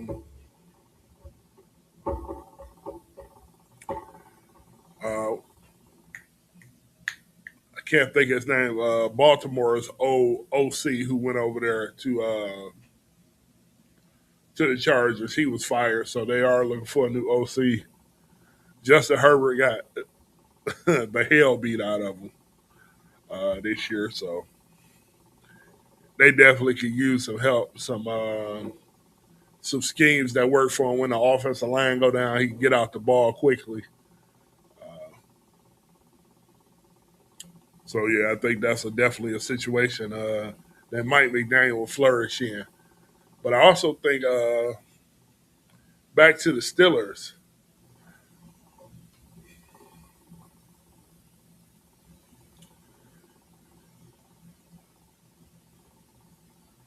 I think they want Shieldhouse more than they want Shula, but I think it's like a 1A, a 1 and 1A type of thing. I think they really like both of them guys. And if they can steal Shula and make Shieldhouse the OC, you probably only going to be able to keep him for a year. So they're probably trying to really figure out who is going to be their guy. Because, like I said, I think Jim Schwartz will be the Browns' head coach. So I don't think one of those guys are going to go to Cleveland. Trying to think if there's anybody else that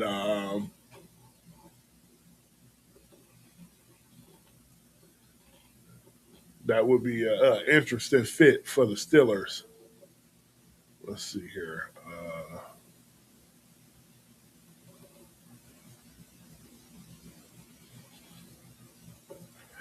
And if you've seen Nate Shieldhouse, he had like a quick documentary that they did on ESPN. He is a bright mind. He really is. He's a bright mind. He really, really knows the game. So let's see here. Yeah, I'm definitely not paying for the Post-Gazette. Let's see here. One second, guys. What happened?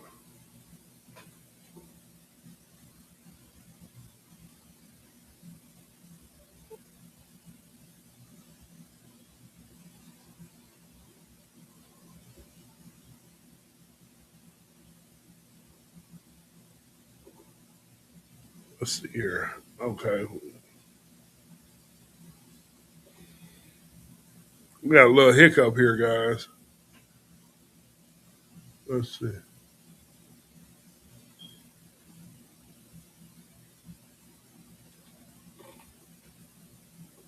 Got a little hiccup here, but I think we good now. Think we're good now. Sorry about that. Need to do an update on my computer here. See, it's one down. That's probably why I did that.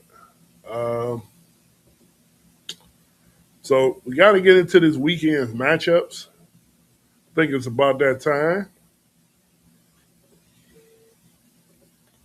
Let's see.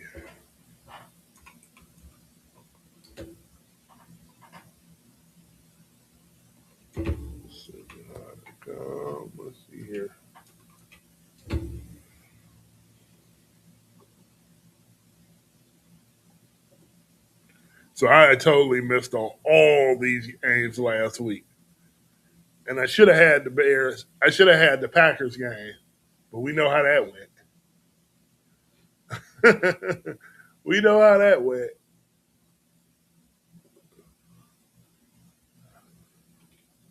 Man, I'm just trying to see the playoff thing. Here we go.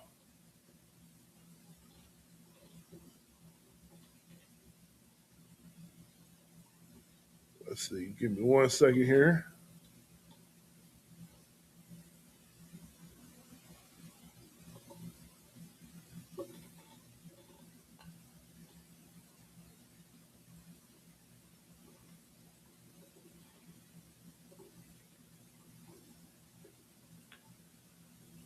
So we got that San Francisco 49ers game versus Seattle. The game is in Seattle. This game is an 8 o'clock start on Fox. This game is going to be an interesting game. I think Brock Purdy is starting to play some of his best ball. And we don't know what's going to happen with Sam Darnold at this point. Sam Darnold popped a rib or something in practice, and he is questionable. More than likely, he's going to play. But at the same time, we don't know how it's going to affect him. So that is the biggest elephant in the room right now. San Francisco is on a high. I can't think right now. having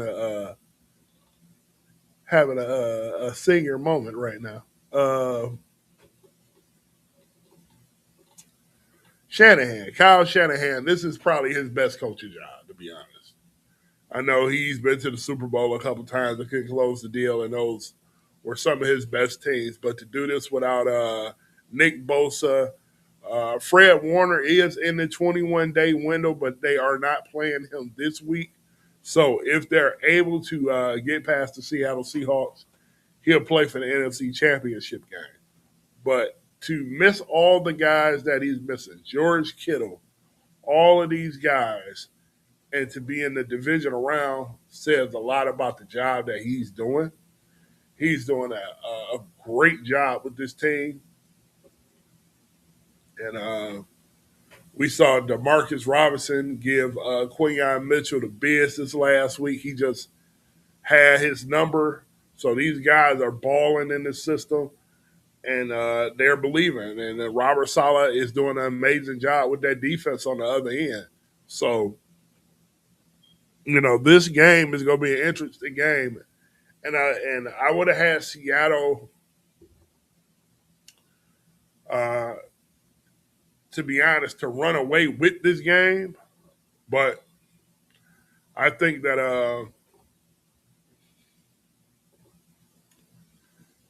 I would have had them to run away with that game. But I think that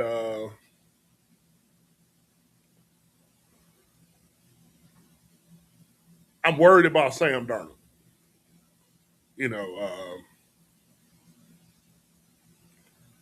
Sam Darnold, the motion, that throwing motion, for him to pop a rib, it's going to hurt the whole game, and he's going to be in that cold air. Anybody know? Play football, play sports, period. That cold air takes time to adapt to. So if you got a rib that's and pop, it's out of place every time you breathe, you twist, and you throw, that cold air is going to get in there to an already sore, out of place rib or whatever the case may be. So, he's probably going to wince every time he rips the ball. I wonder how that affects him. I wonder how that affects him. I wonder, does that make him hesitant to throw the ball? Do Seattle change their game plan because, he can't rip the ball down the field? What's his limitations with this? You know what I mean? So, let's see what you say. Dre, what's going on, man? Say I got Seattle, but I think the 49ers make it close without Kittle. I can't see the 49ers winning. It's going to be an uphill battle, but it's like with the 49ers, it's like their whole team have went down. Like, I'm trying to figure out how they even got to the point that they are at right now. I just got to go look at their injury list at this point. Let me see.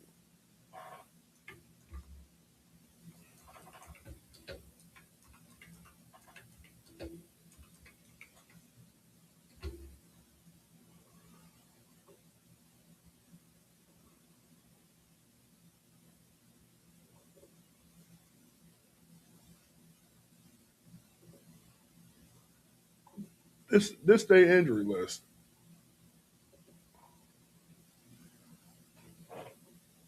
Now this is pretty small.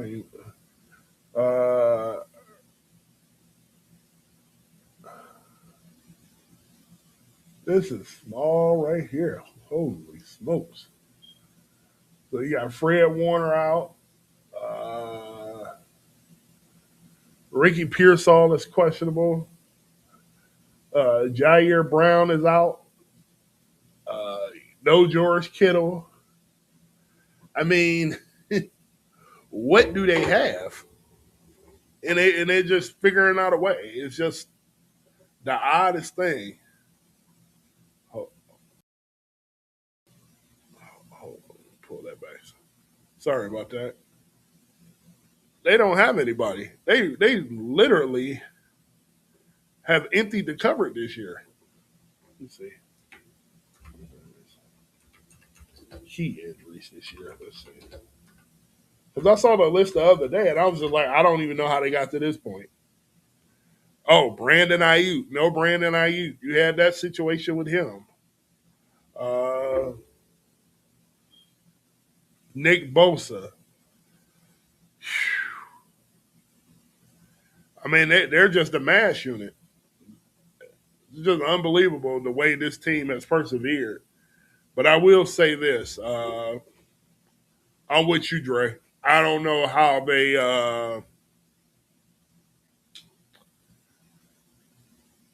if the 49ers win that game, you got to get Shanahan Coach of the Year.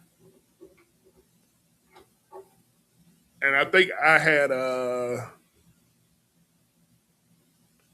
who did I give Coach of the Year to? I think it was Ben Johnson. I gave it to Ben Johnson. I gave him he's the real Coach of the Year just because he came into that franchise and turned the Bears around. But if I had to just, I don't know, figure out another way to give a coach an award, it's got to be Shanahan. Kyle Shanahan has done an amazing job with that team. Done an amazing job. So my prediction in that game, Seattle, I'm with you, Dre. I think it's a close game. I'm going to say it's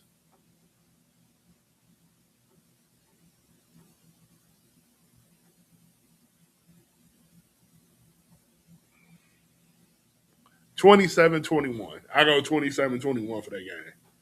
I missed every game last week. I missed every game last week. But I think one. So I'm gonna go Seattle 27-21. So we gotta go look at the next matchup.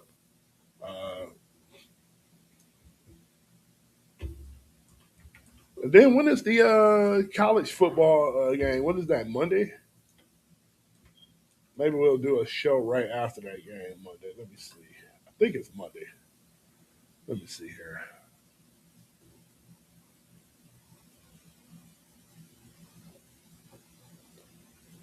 Let's see here. Then we got the Rams. We got the Rams and the Bears. Now this is gonna be a good one. This is Sean McVay's game to exact revenge for his boy LaFleur blowing up that game. Had a chance to put the Bears out of their misery and let them come back again and win. So if y'all guys got to see the press conference, let me see if I can pull that up real quick.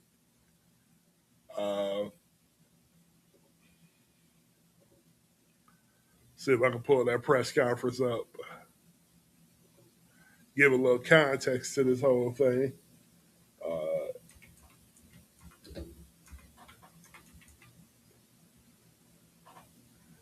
Let's see here.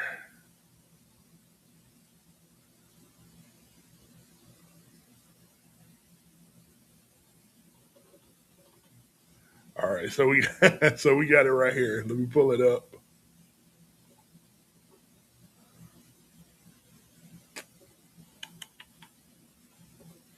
All right.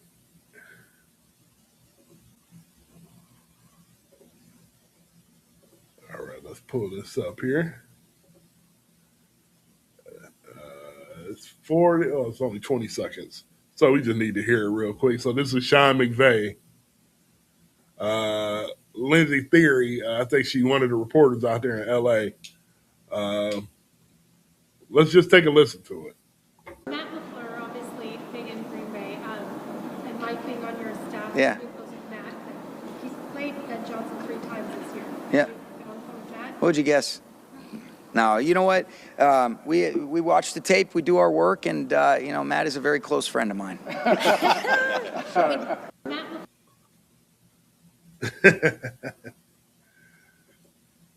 So you see, Sean McVay is out to exact revenge for his brother. It's like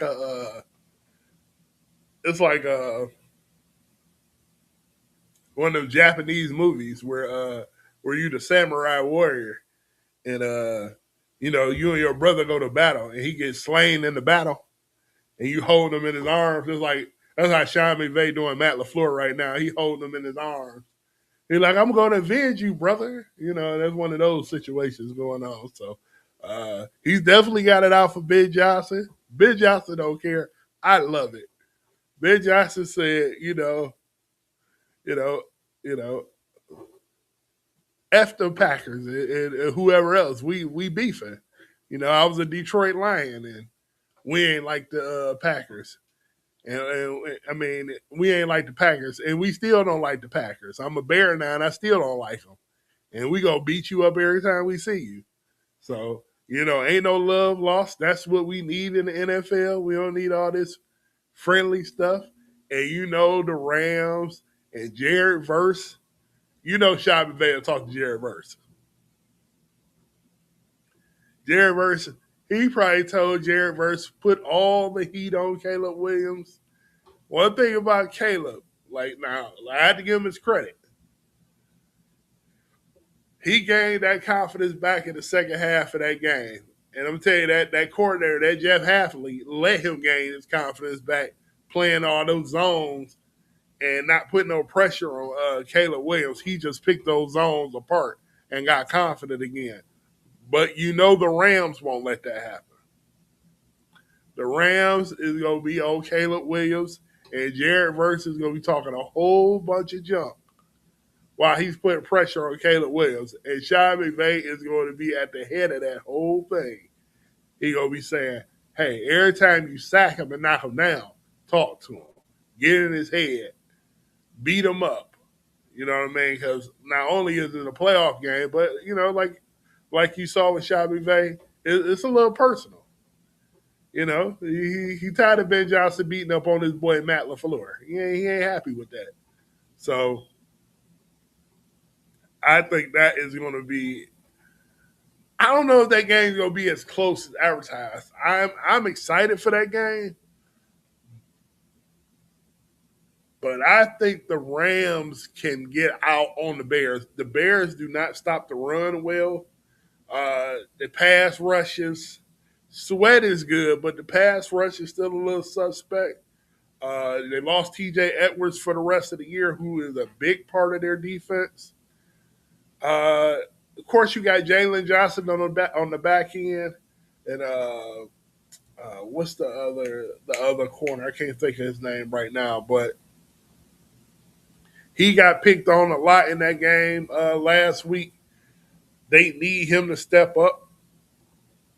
But when you got to deal with Puka Nacua and Devontae Adams and those 3 tight ends, there's no way the Bears are going to be able to keep up with them. This will not be a comeback. This will not be any of those things.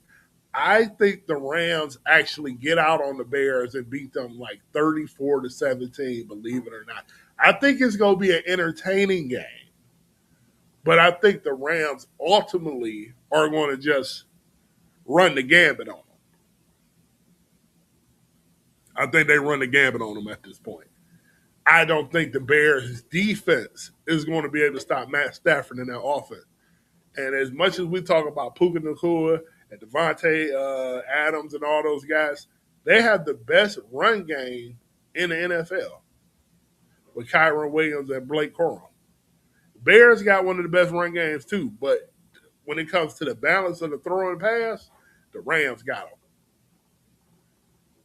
Like I said, that Bears defense ain't sticky yet. It ain't got to that point yet. It's decent, but it ain't good enough against the Rams. So I got the Rams beating them up 34-17, 34-20, something to that effect. You know, I think that's what we're looking at with them as far as that goes. Now we go ahead and flip over here to the AFC. We're going to start with the Texans and the Patriots. What time is that game? That game is well, let me give you the Rams time for that game. That game is Sunday at 6:30. So that's a 6:30 game, Sunday. I told you guys the 49ers and the Seahawks is Saturday at 8. So Texans and the Patriots, that's a 3 o'clock start on Sunday. And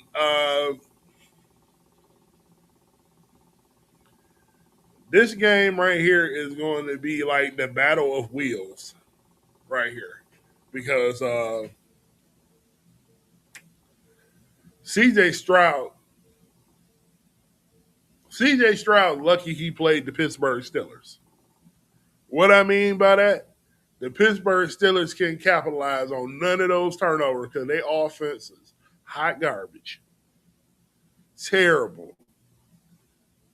Fumbled the ball twice. I think he threw a pick. 3 turnovers. The Texans, there's no way they should have even won that game. When it comes down to the turnover margin. The Steelers won the turnover battle and still got blown out. That just tells you that these teams were not even on the same playing field. But he can't go do that against the Indianapolis, Lord have mercy. The New England Patriots. Can't do that. Drake May will carve them up if you give him a short field. Now, the Texans got the best defense in football.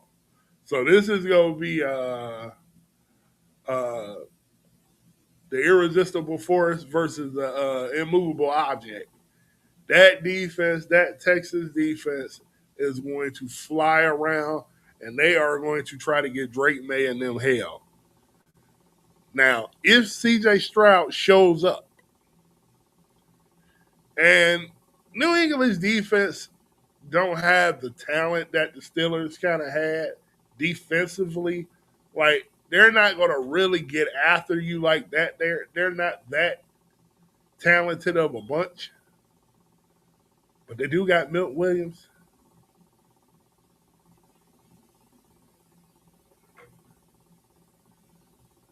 That game can get lopsided early if C.J. Stroud plays complementary football to that defense.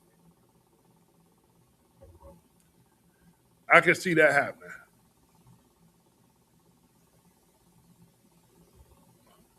I can see that happening. So, my prediction on that game, the Texans upset the New England Patriots.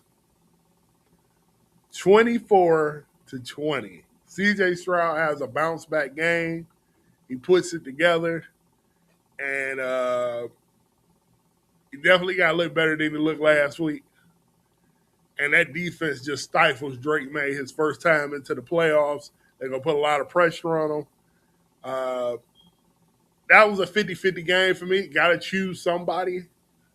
I like Drake May and the Patriots. I wouldn't be surprised if they won the game, but I'm going to go with the Texans. 24-20. Patriots trying to make a run at the end, but it's not enough. It's going to be a tough day for Drake May. Now, if they get Travion Henderson involved and he get in space and make a couple plays, then that game could definitely go the other way for sure.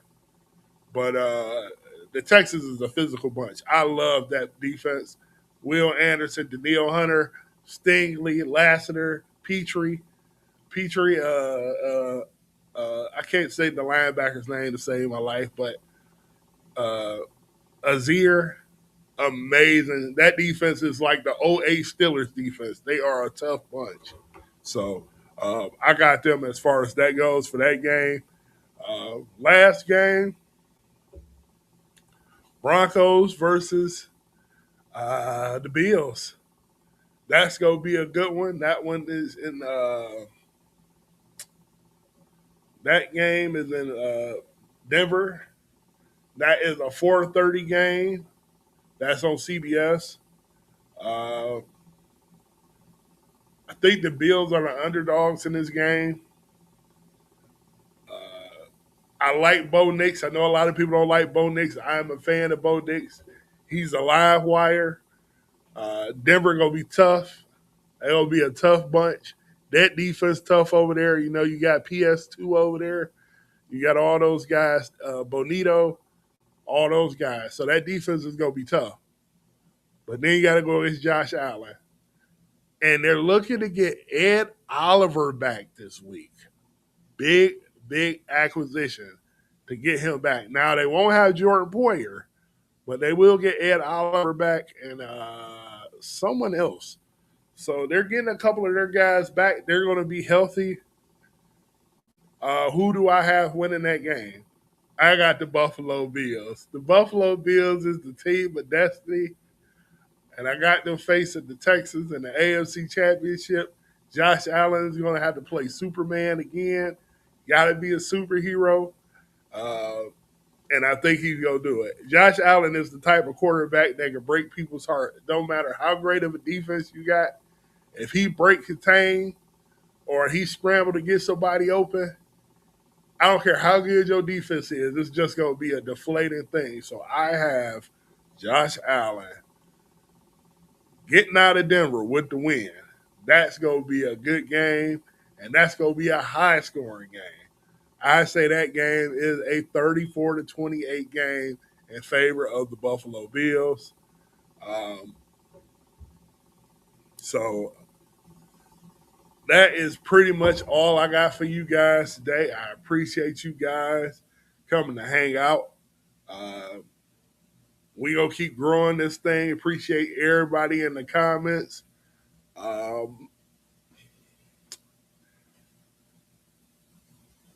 I don't know what time.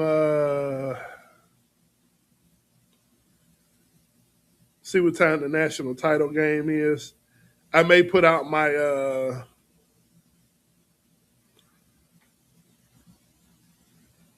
Let's see when that game is. This game is that's Monday at 7:30. So I'll just give a quick prediction on that game. Fernando Mendoza for the win. Indiana beats Miami. Miami got a stifling defense, but I think Kirk Cignetti and those guys are the team of destiny in college football right now. And I think they get the W. They win the championship. The Indiana Hoosiers, the football team, will win the national championship. That would be crazy. So I got those guys winning it. No Michael Irvin BTA Monday. And we'll figure out what time we should pull up Monday. I'm thinking maybe either we pull up before the game or maybe we pull up after the game. I'm going to try to figure that out. But, again, I appreciate you guys coming to hang out with me. It's a pleasure to be around you guys. You make it fun. Like I said, like, subscribe, share, tell a friend to tell a friend. We're growing this thing. And until next time, until we do it again, peace. Y'all have a good night. Everybody, sit back, relax, kick your feet up wherever you're at, especially if you're up north. It's snowing everywhere, so you ain't going to do nothing. So you might as well sit down and relax, unless you're in Florida somewhere. So, just kick your feet up and relax and enjoy the games this weekend. I may pop up and do something. I'm not sure, but if I don't, I'll see you guys Monday, either after the game, national title game, or before the title game. So just be on the lookout for the post and the socials and everything else. So you guys have a good night. Peace.